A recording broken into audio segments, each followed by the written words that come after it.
Welcome to First Touch. It's the all-new show that's going to give you everything football the Bajan way. We're going to focus on the Barbados Football Association's Premier League. There's a Women's League, the Guardian Group Youth Tournament, and of course, our local boys, the Barbados Tridents, who are already making waves on the international scene. This show is going to focus on not only what's happening on the field, but off the field. You're going to get to hear from administrators. You're going to get up close and personal with some players, and then there is the action. Every week we are going to bring you everything that happens on the field. It is the all-new show from the BFA, First Touch.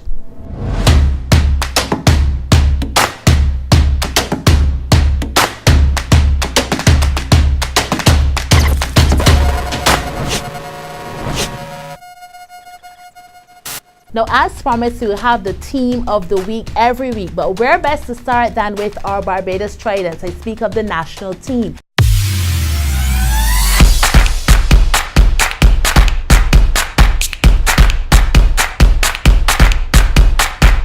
Football on Barbados, well, it's on the up past couple of years. We get a new turf, and a lot of fans and stuff keep coming up. I don't know where the mouth being spread, so day by day, the experience and being able to play football in Barbados is getting better.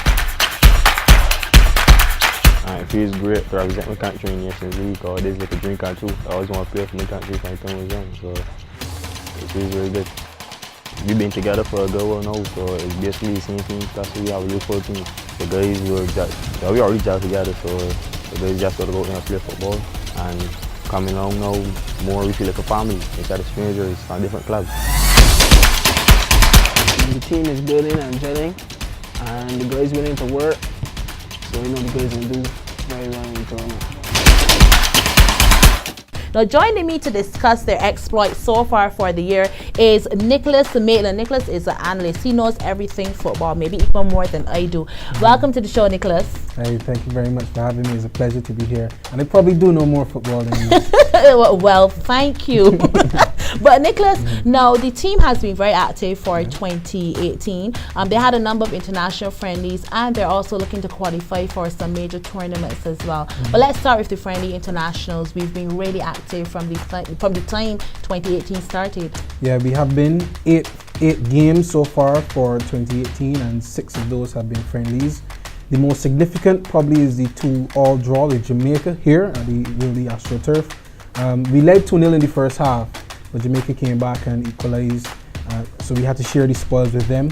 But I think when we went into CONCACAF Nations League qualifying, that is when we really tested the true mettle of the squad. Had our first game away to Guyana. Guyana took the lead, we equalized and took the lead, and then they came back and equalized. So that was a good result on the road for us, and we were hoping for even better against El Salvador in El Salvador, but we didn't realize that it was going to be a very tricky assignment because of the altitude of the pitch and the amount of fans that were in the stadium. The stadium wasn't even full, and it was still bursting to the seams, and we lost 3-0 there. I think that was because of the atmosphere and because of our conditioning compared to the El Salvador players.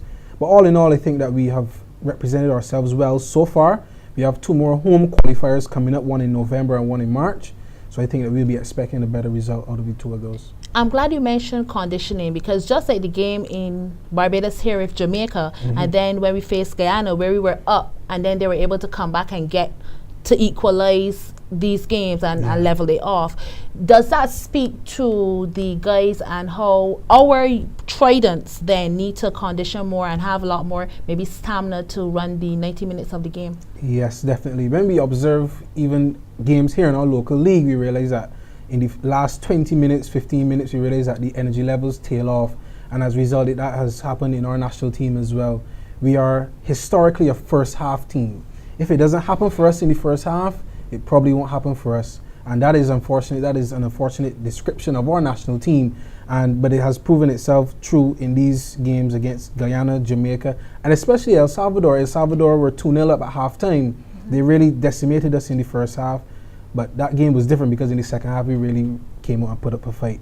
But we traditionally are a first half team, and our conditioning is the reason why that is so. So I think improving our second half performance is going to give us more of give us better chances against U.S. Virgin Islands and Nicaragua next year.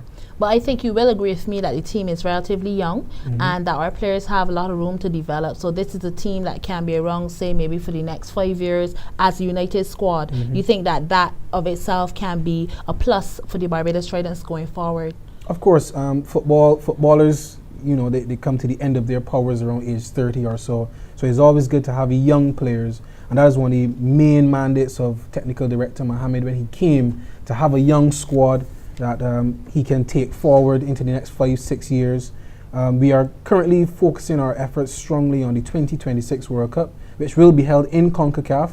I think 3 extra spots will be given to CONCACAF teams because that World Cup itself will be the first to have 48 teams. So we see it as having a better chance for Barbados to qualify.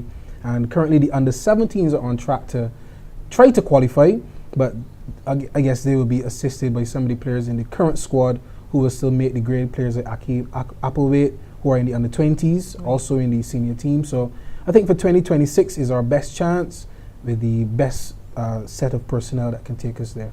Do you think that we're getting enough training, though? I mean, many of the teams obviously are taking it from a professional standpoint. We're not to that stage as yet. We still have some of our players having to work and have other obligations. Do you think that that in itself is maybe one of the reasons why we don't get that unity or we don't get that stamina coming out, because we don't play football on a continuous level?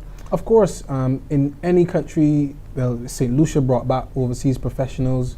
Guyana did so as well, and it really boosts the performance of the team because these players train for a living, whereas, as you said, our players just train almost like a hobby, and they have their usual day jobs, and they come to train and they're tired, they're fatigued, so that impacts on the performance in training and also the performance on the pitch. But I think that for us to really change that mentality, we have to professionalize the sport in Barbados, and if we professionalize the sport as well, there's more money for the media guys and everybody else in that part of the world in football. But I think that a professional mindset and a professional league will improve the performances on the pitch. Okay, Nicholas, you're going to stick a pin here because we're going to get back to you a little later in the show. But right now, it's time to take a look at the BFA season. It is on the horizon to be starting very soon, actually, this Sunday. And what we're going to do is take a look back at last season, the 2018 BFA Premier League. Yes, it is. Oh, it is Hayden Holligan. Attempted finish. He hasn't scored against BDF. Steps in now, right footed, shoots to the left. Oh, Primus. He's going to slot it to the left of the keeper. You want to know how you... Every 18-yard box. To find Jules, who shoots and scores. BDF apart. The Barbados captain. The BDF left-sided attacking midfielder Hayward. Ball across the box to Chance and the finish from Headley. 39 minutes. Eyes are right in front of me. I'll have to get them to move back a little bit. But that was... And you can't be faulted for wearing Army green and Wales green.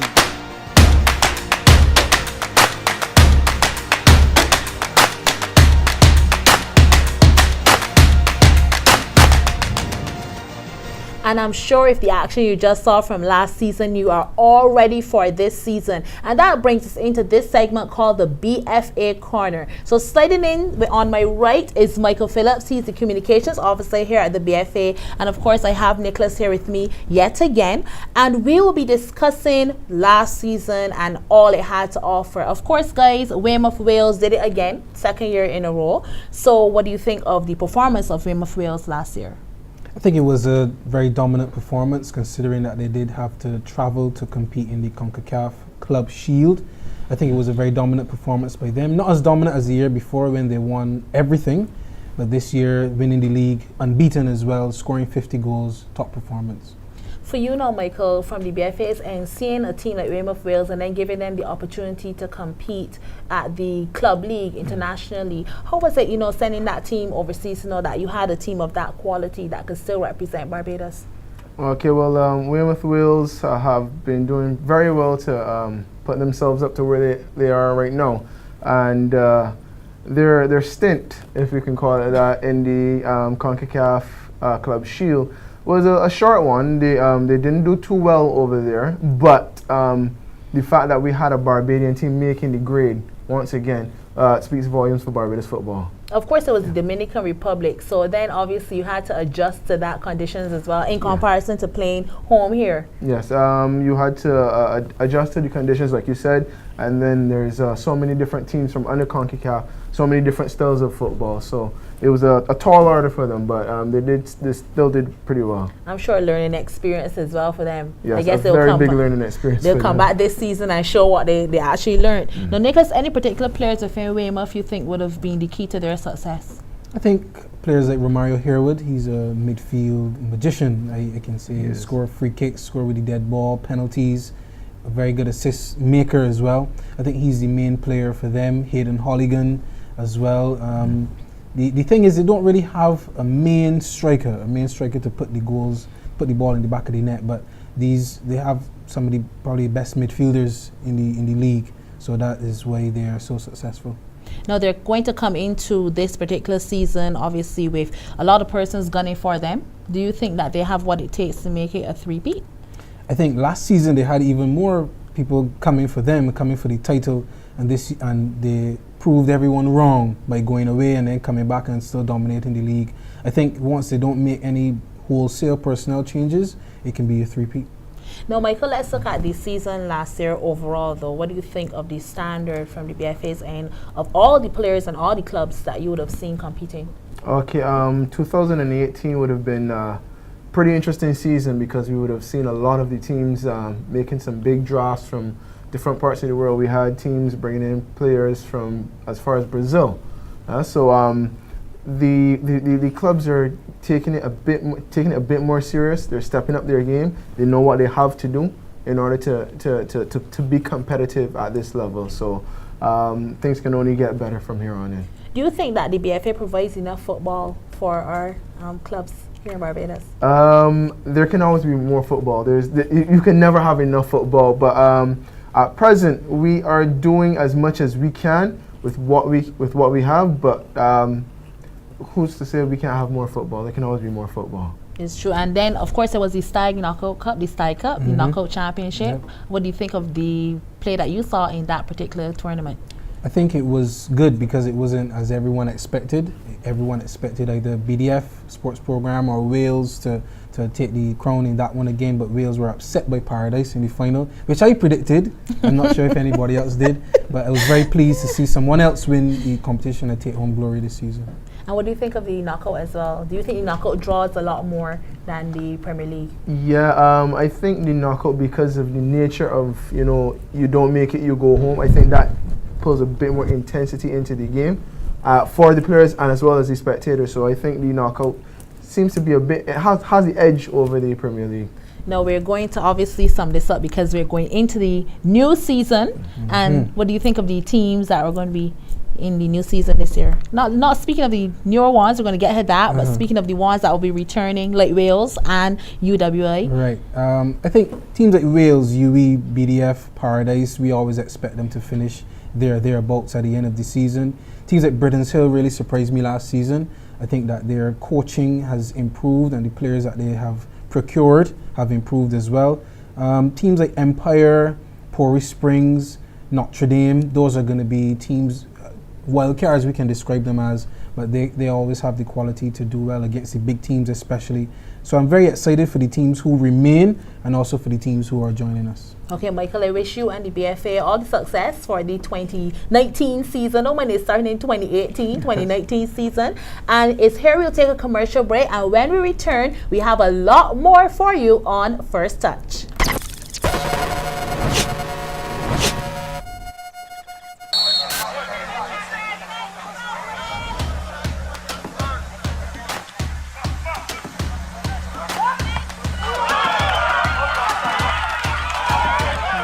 BDF is looking to raise the trophy this evening if he can.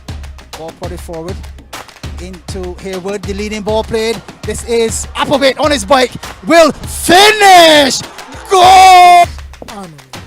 Yes, this is Leacock with the ball into the box. This is a brilliant one! The header off the top of Zico Edmere's head. Again, then losing to Britain's Hill. Another draw against Rendezvous, a 4-4 thrill it was. They don't seem to be able to keep. Oh, there's the finish. And it's a superb one as well. Rico Graham. There's the 5-yard pass to Williams. It's a beauty. Absolutely fantastic. Welcome back to First Touch. Now, you just saw the top 5 goals of last season. That's the BFA Premier League season. And I must say that we have to mention the top goal scorer, Jabari Papi Chandler. He ended with 19 goals, and he did that after coming into the season a little later than the other players. So well done to him. We'll see how the 2019 season will play out.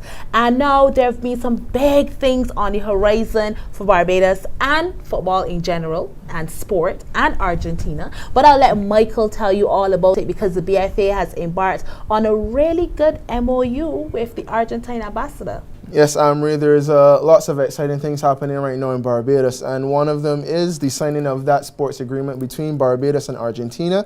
It's all tied in with the 50 years of diplomatic relations between the two nations, and the Barbados Football Association is going to be the first local entity to benefit from that signing of the agreement. The under-17 national team, they're going to be traveling to Argentina to spend some time at the Boca Juniors club. If anyone knows anything about football, it's one of the most famous clubs in Argentina. They're going to be undergoing training and coaching, but the Argentine ambassador, Mr. Pandiani, and Minister John King can tell you a little bit more about that. So let's hear now from both of them. Boca Juniors is probably the most recognizable icon in Argentinian football, together with River Plate. I don't want to get into that rivalry, But Boca Juniors is the home for Diego Maradona, for Carlos Tevez, and for many, many, many other players internationally really well known. That they grew up there. They were 17, like these kids now, 16, and they were playing in that great club. Together with that, the other reason is that they have the best facilities in the country. These kids are not going to Boca Juniors only to train. They're going to have even classes on Spanish. They're going to have medical checkups. They're going to have, high quality controls in terms of, sport medicine and other activities that are important. And I have to say Boca Juniors is the right place to do that at the highest level possible. They can play some games too, Yes. Of course they will play Boca Juniors under 17. Yeah. And they will have the opportunity to go to the stadium to see one of these big games. Last weekend it was Boca Juniors River Plate is like our derby, the most important derby. In the stadium, there were 85,000 people watching the game in the stadium. A quarter of the population of Barbados was on the stadium watching the game. So that is the dimension of football in Argentina. We have games where you have at the stadium more than 50,000 people watching the game. So in my opinion, this trip is not only to train, it's especially for these kids to get motivation, to understand that if they want to really play football at the international level, they have to make a big effort, be disciplined, focus on their objectives, and especially be passionate about the sport. So my hope is that this trip is an educational trip as well. But when the opportunity came for us to discuss football and the possibility that our young people will get the opportunity to go to Argentina to be a part of probably one of the world's greatest clubs, Boca Juniors, and when you say Boca Juniors, there's some names I know these young men would know whom that come to mind, that you're actually going to have the opportunity to be in that place where it all started for these great footballers. It really is amazing. And the only thing that I'm jealous of is that it's not happening in a time where I'm at these guys' age that I probably could try out to go. Couldn't make it. But at least I would have had a chance to try. But the thing is this. Cooperation between countries on a governmental level, government to government, that is fantastic. But what is even more impressive is when you have that cooperation on the ground, person to person. And for these young people who are going to be leaving here, they're going to be our ambassadors in Argentina. And I think this is just a wonderful opportunity for them to experience more of what the Caribbean and South America has to offer. And so on behalf of the government and the people, and I'm sure I speak for these young men behind us, I want to say a very special thank you very much, Ambassador.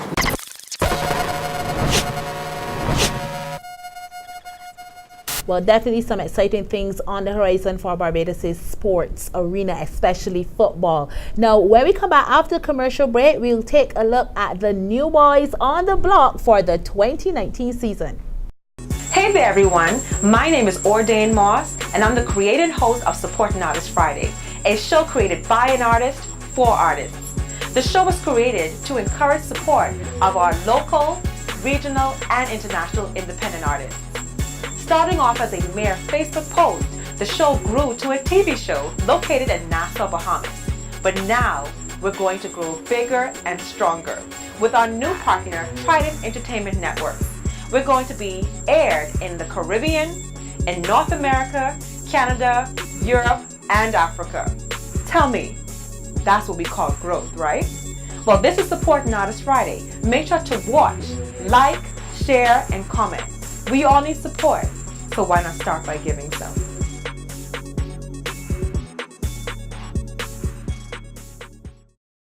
And we're back with First Touch. Now, the 2018-2019 season is upon us. And, of course, there's some new boys on the block. I'm going to throw back over to Nicholas now. Who are those teams that have moved up into the big leagues? Yes, so normally when teams are relegated, someone has to take their place. And this season, 3 teams take their place in Barbados Soccer Academy, BSA, one of the oldest and more respected footballing academies in Barbados. St. Andrew Lions also automatically qualified from Division 1, and Youth Milan, led by Norman Ford. They have qualified for the Premier League for the first time in 6 years. And I want to say one thing about Norman Ford. During the qualifying games, he was up and down the touchline. The referee could not control him. So I'm just telling all the referees who will be in charge of Youth Milan games this season, watch out for Mr. Norman Ford. But of course, we respect him. And we love him for his contribution to Barbadian football. But of course, Norma has a passion for football. He's been on the national team as a shareholder for decades. Precisely. So you know how it goes. But of course, we said the season starts on Sunday. 3 big games: Pori Spring versus Bridensil at 4. UE and Notre Dame, they play at 6. And then at 8, you have Wales and the Barbados Soccer Academy. They get things going in the big leagues early out at the 8 p.m. game. Then on Tuesday, you have Youth Milan versus Paradise at 7, and the BDF Sports Program at St. Andrew Lions at 9 p.m. And then on Thursday, there's just one game, Ellerton versus Empire, and that is at 7 p.m. All the games at the BFA turf here in Wildy. Now, I just called the fixtures, Nicholas. Now, I have my favorite to win for the season. I'll say that I'm rooting for Weymouth Wales to make it a three-peat, but from the first set of games that we have, Pori Spring and Bridensil, UE Notre Dame, Wales and BSA, hit me with some numbers for Sunday. I have some numbers for you. 3 very good games. The first one, Pori Spring and Bridensil. Haven't heard anything about changes for Pori Spring this season or for Bridensil. The only thing with Bridensil, the change in presidency. Fabian Wharton is no longer with the club and David Miller has taken over. But I think Bridensil will be triumphant against Pori Spring, 2-0. The next game, UE and Notre Dame. UE is another team who I think that they have strengthened effectively this off-season. Notre Dame, I'm not sure about their additions, but they do have Deshaun Howell and a few more changes in the backroom staff. But I think UE will be triumphant against Notre Dame 2-1. And the last game in nightcap, Weymouth Wales versus Barbados Soccer Academy. This is the clash of champions because Soccer Academy won the Division 1 while Wales won the Premier League. In the cup last season, the Knockout Cup, they met in the semi-finals, I believe, or the quarterfinals. Somewhere around there they met, and everyone expected Wales to knock out Soccer Academy with some aplomb, but they didn't because Soccer Academy really came at them in this game. I think they will again, but Wales is the Premier League now. Is the big time, and I think Soccer Academy may struggle to keep up with the pace. So Wales may win that one 2-0 for me. Looking at Tuesday now, we have Youth Milan and Paradise, BDF Sports Program, and St. Andrew Lions. St. Andrew Lions are some young Turks who really gun at their opponents. But what do you think of those games, those 2 fixtures? I think these two games on Tuesday are pretty open and shut. Youth Milan have just come back to the Premier League. I don't think they have strengthened anywhere in the squad. So I think Paradise, they have added Jomo Harris this season as well as Ramel Burgess. I think that will make them better. They should win 3-1 against Milan. I'm giving Norma Ford's team a goal on Tuesday. The program, BDF Sports Program and St. Andrew Lions, I think this is a mixed match as well. BDF, probably the strongest, fittest team in the league for the past 3 to 4 seasons. St. Andrew Lions, the same syndrome that will affect Barbados Soccer Academy will affect them. And I think that BDF will win 3-0 comfortably. And we're going to round out the week on Thursday. Thursday, Empire and Ellerton. Empire lost their first game last season against Silver Sands, and that's when we started at Bank Hall and they were at home. So I'm not sure beginning at the turf what's going to happen with them, but I think that Ellerton and Empire will probably share a 1-1 draw. The only draw I have predicted for these first 6 games. Well, I hope I'm going to hold you to these. They'll probably be right. Probably. Nicholas says, you know, that he has it. If you have those as your numbers, can I stick you right now and ask you who do you think will take the 2018-2019 title? It's going to be difficult, but I think Weymouth Wales are going to be on top again. Oh, well, at least we agree on one thing for sure.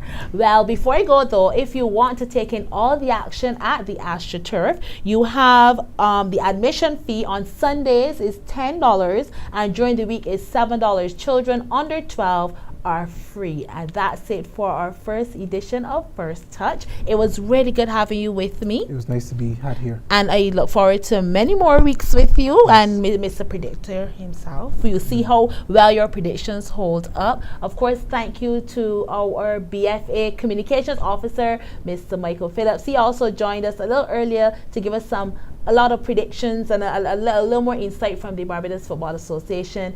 And that's it for First Touch. We'll see you again next week where we have a lot more action, football-wise, Bajan-wise.